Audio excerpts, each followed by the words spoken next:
তেলের পিঠা বানানো হচ্ছে আজকে বাসায়। আমার ভাইয়ের খেতে মন চেয়েছে।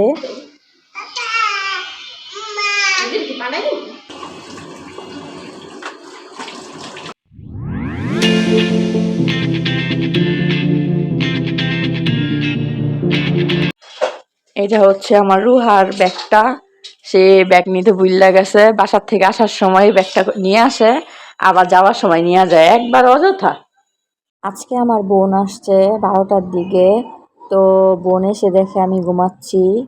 তো বোন আসার পর ঘুম থেকে উঠলাম। এখন 12টা 20 বাজে। এখন আমরা সবাই একসাথে নাস্তা খাইতে বসছি। আমার বোনের মেয়েও খাবে। আজকে দুপুরে আমার মা রান্না করছে লেটকা খিচুড়ি। আমরা পান্না খিচুড়িও বলি, কে কি বলে জানি না, দুইটাই বলি আমরা। তো খিচুড়িটা আমি এখন নিয়ে আসছি, এখন খাবো। পছন্দ লেটকা খিচুড়ি, অনেক গরম, মজা হয়েছে।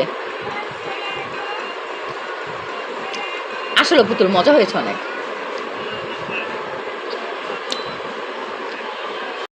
খাওয়া দাওয়া কইরা শুইয়াছিলাম অনেকক্ষণ। এখন আমার বোন বলতাছে যে ওর নাকি খিদা লাগছে। লেটকা খিচুড়ি খাওয়ার পর তো বিকালে সন্ধ্যার দিকে খিদা লেগে যায়। তো এখন আমি নুডলস রান্না করার জন্য আসছি। আমার মা বলল আমাকে রান্না করতে। তো নুডলস রান্না করবো, এই জন্য আলু পেঁয়াজ আর গাজর কাইটা নিব। তো আমার ভিডিওটা আপনাদের কেমন লাগছে আমাকে কমেন্টের মাধ্যমে জানাবেন। আর আমার ভিডিওগুলো যদি আপনাদের ভালো লেগে থাকে তাহলে অবশ্যই আমার চ্যানেলটা সাবস্ক্রাইব করে আমার পাশে থাকবেন। পাশে থাকা বেল আইকনটা প্রেস করবেন, একটা ভিডিওতে লাইক অবশ্যই দিবেন। তো দেখতে থাকুন আমি কিভাবে রান্না করি। আসলে একবারে সব কাটাকাটি করে ধুয়ে নিলে তাহলে রান্না করতে বেশি একটা সময় লাগে না, কষ্টও লাগে না। কাটাকাটি করে কিন্তু মূলত বেশি বিরক্তকর ব্যাপার লাগে। দাঁড়ায় রান্না করতে আমার সবসময় ভালোই লাগে। তো আমি সব ধুয়ে পরিষ্কার করে নিব, তারপর রান্নাটা বসাবো। করি আর আপনাদের সাথে কিছু কথা বলি। আসলে আমি মানুষটাই এমন, ভালোর ভালো, খারাপের একদম শেষ। এটা সত্যি কথা, আমার নিজেরটা আমি নিজেই মানি। আমি যখন ভালো থাকি তখন আমি সব দিক থেকেই ভালো থাকি। আর যখন আমি খারাপ হয়ে যাই তখন সব দিক থেকে খারাপ হয়ে যাই। আমি যখন কাউরে ভালোবাসা কিছু করি, তারপর যদি দেখি যে না আমার ভালোবাসাটা তারা সুন্দর মতো গ্রহণ না কইরা আমার ভালোবাসাটার অপব্যবহার করে, তখন আমি খারাপ হয়ে যেতে বাধ্য হয়ে যাই। কারণ পাগলও তো নিজের বুঝ বুঝে, তাই না? আমি চুপ করে থাকি দেখা, সব সহ্য করি দেখা যে আমি কিছু বুঝি না, অবুঝ তা কিন্তু না। আমি সবই বুঝি, কিন্তু আমি কিছু বলি না, চুপ থাকি। কারণ আমি আমার হাজব্যান্ডের মনে কষ্ট দিতে চাইনি কোনো সময়, এটাই মেন কথা, আর কিচ্ছুই না। আর আমার সাধ্য মতো আমি সবাইকে করার চেষ্টা করি, কিন্তু কারো মন মতোই হইতে পারি নাই কা।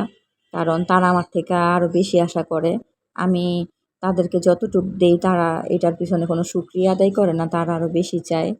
তো আমার পক্ষে তো আর বেশি দেওয়া সবসময় সম্ভব না। আমিও মানুষ, আমারও শরীর, আমারও জান, আমারও বিরক্ত লাগে, আমারও কষ্ট আছে, আমারও কষ্ট লাগে কাজ করতে, বা আমারও চলাফেরায় কষ্ট লাগে। তো সবার মন রক্ষা কইরা তো আর সবসময় চলা যায় না। আর আমার মন রক্ষা কইরাও তারা চলে না, মানে কেউ চলে না। আর আমিও তাদের মন রক্ষা কইরা চলতে পারবো না, এটাই আমার অপরাধ। আপনাদের সাথে শেয়ার করলাম এতটুকুই। যাই হোক, তারা যে সব সময় আমার সাথে খারাপ করছে তা না, হয়তো আমারও কিছু ভুল ছিল, অপূর্ণতা ছিল। তাদের চাহিদা অনুযায়ী হয়তো বা আমি সম্পূর্ণ কিছু করতে পারি নাই। আসলে নিজের সব কিছু বিসর্জন দিয়া, নিজের সব সুখ বিসর্জন দিয়া মানুষ বেশি দিন চলতে পারে না। হয়তোবা আমার ক্ষেত্রেও এটাই হয়েছে। হয়তোবা আমি আর মানায় নিতে পারতাছিলাম না। তো কথা বাদ দিয়ে এখন রান্নায় চলে আসলাম। এখন আমি নুডলস রান্না বসাই দিছি, তো দেখলেনই। আমি আজকে নুডলস রান্না করব 2 প্যাকেট। তো রান্নাটা দেখতে থাকুন।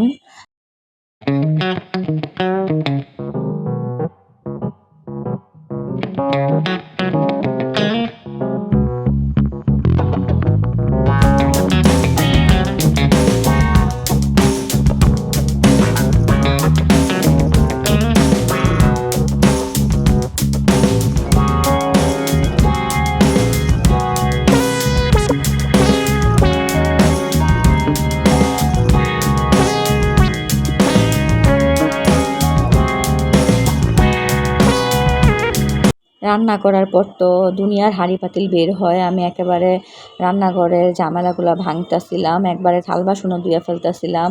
তো এখন বিকাল হয়ে গেছে, আমার বোনের মেয়ে আর ভাইয়ের মেয়ে একটু বাইরে যাবে, মানে নিচে নামবে বাসার, নিচে নাইমা একটু ঘুরবে, রাস্তায় একটু হাঁটবে, দোকানে যেয়ে কিছু চিপস কিনবে, চকলেট কিনবে, তারপর তারা বাসায় এসে পড়বে, এটাই তাদের কাছে ঘোরা। তো আমার ভাইয়ের মেয়ে দেখুন যাওয়ার জন্য কীভাবে কান্না করতেছে। আমার মা বলতেছিল যে ওরে নিবে না, তারপরও দেখুন যাওয়ার জন্য কি কান্নাকাটি করতেছে। নিবে না,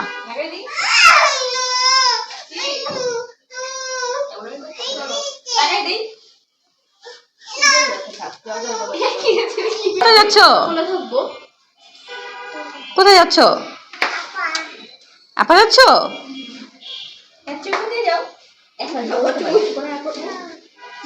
অগলটা ভিডিও করো, শান্তি নেই। এই তো কোথায় যাচ্ছ?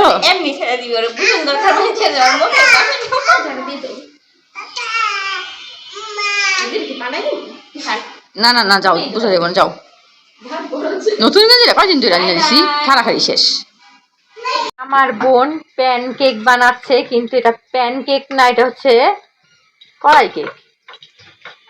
আমার ছোট বোন ওর ফেসবুক প্রোফাইলে একটা তেলের পিঠার ছবি পোস্ট করছে বিকালে। তো আমার ভাই অফিস থেকে ফোন করে বলতেছে যে আমার মা তেলের পিঠা বানাইছে কিনা, ওর নাকি খাইতে মন চাইছে।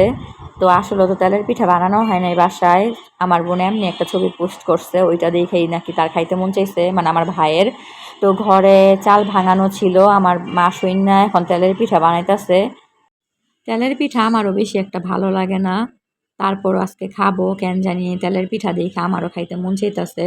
তো মাশাল্লাহ তেলের পিঠাগুলা দেখুন কি সুন্দর করে ফুলতাছে। আসলে আজকে আমি পুরাই ভয়েস ওভার দিলাম। আসলে ভয়েস ওভার দেওয়া ভিডিও করতে বেশি কষ্ট লাগে, ভিডিওর সাথে সাথে যদি কথা বইলা ফেলি তাহলে এত কষ্ট লাগে না এডিট করার সময়। তো আজকে ভিডিও করার সময় আমার বোন অনেক আমার চেতাইতাছিল বারবারে যে ভিডিও করতে যেতেছিলাম, এই কারণে আমার ইউটিউবার বইলা বইলা রাগাইতাছিল। তখন আমিও তাদেরকে বললাম বড় গলায় যে এখন আমি ছোট ইউটিউবার দেখা তোমরা আমার সাথে এরকম করো, যখন আমি অনেক বড় ইউটিউবার হয়ে যাব, আমার সাবস্ক্রাইবার অনেক বাইরে যাবে, আমি ইউটিউব থেকে টাকা ইনকাম করব, তখন দেখো আমি প্রতি মাসে মাসে তোমাদেরকে ট্যুরে নিয়ে যাব, প্লেন দিয়ে নিয়ে যাব না, বাস দিয়া ট্রেন দিয়ে নিয়ে যাব। পরে তো আমার ভাইয়ের বউ আবার ফাইজলামানি করে বলতেছে আমাদের প্লেন দেওয়া যাওয়া লাগবে না, আমাদের তুমি ট্রেনে বাসে করে নিও, তাও নিও আমাদের ঘুরতে টাকা পাইলে। এমনি একটু ফাইজলামানি করতেছিলাম, সবাই একসাথে কি আর করব। মানে আমার ভাইয়ের বউ আর আমি আর আমার বোনই তিনজন আমরা ফাইজলামানি করি, কথা বলি করে। তো এই যে পিঠা বেশি একটা বানাই নেই, অল্প করেই বানাইছে শুধু আমার ভাইয়ের জন্য। তো পিঠাগুলো অনেক সুন্দর হয়েছিল। তো আজকের ভিডিওটা আর বড় করব না, কার মনে কি কষ্ট দিলাম তাও জানি না আজকের ভিডিওতে।